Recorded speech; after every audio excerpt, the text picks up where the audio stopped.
Nuri Arslan 17 yıldır cezaevinde.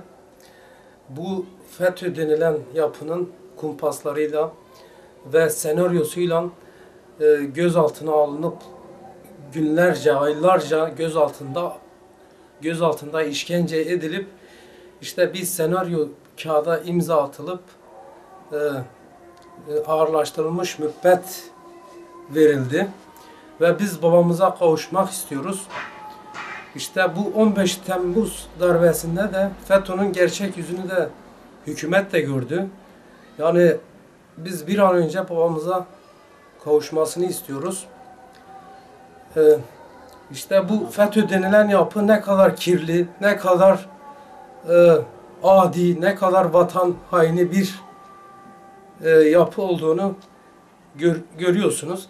Buradan Cumhurbaşkanı'na, Başbakanı'na seslenmek istiyorum. İşte babamın artık cezaevinden çıkmasını istiyorum ve daha çok kişilerin cezaevinde olduğunu da biliyoruz. Yani bu hükümetin de artık bunları görmesi lazım.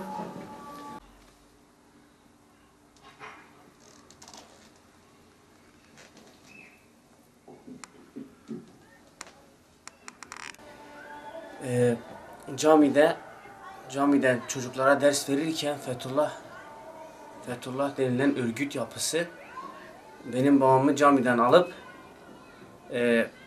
işte hani çocuklara ders veriyor diye, Kur'an öğretiyor diye camiden alıp hapse attılar. 17 yıldır hapishanede, 17 yıldır baba hasreti çekiyoruz. Fethullah örgütünün kumpası nedeniyle, bunun oyunları nedeniyle zaten 15 Temmuz gecesi Fethullah örgütünün planları ortaya çıktı. Bunların bir yapı olduğu ortaya çıktı. Yani ben buradan sesleniyorum Cumhurbaşkanı'na, Başbakanımıza. Zaten bu Fethullah bir yapıydı eskiden beri. Yani bunlar polisleriyle beraber gelip bizim babamızı aldı. Aylarca, yıllarca işkence etti. Biz bunu göremedik. Kendi sesimizi duyuramadık. Şu an 15 Temmuz darbe gecesi Fethullah Gülen'in bir örgüt olduğu anlaşıldı. Askeri darbe için kalkıştı.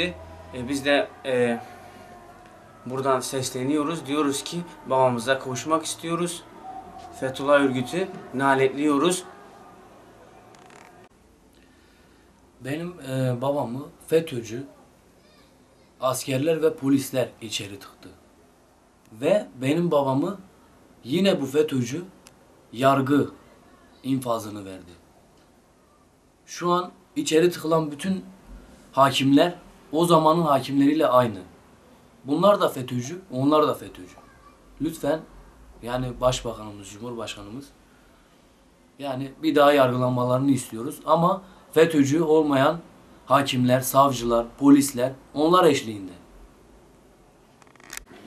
Evet, devu hat salı haside tsucivi tensuci Kur'an İslam'ı bu da Hudi Resulü Hudi FETÖ dil sebep ki hasu zindanadı hem Cumhurbaşkanı dibijin bilader hasu zindana belki ve Müslüman boşi hasu zindana diyati boşi derçe de ben daha Hudi Resulü Hudi suci ve başka suci vatanı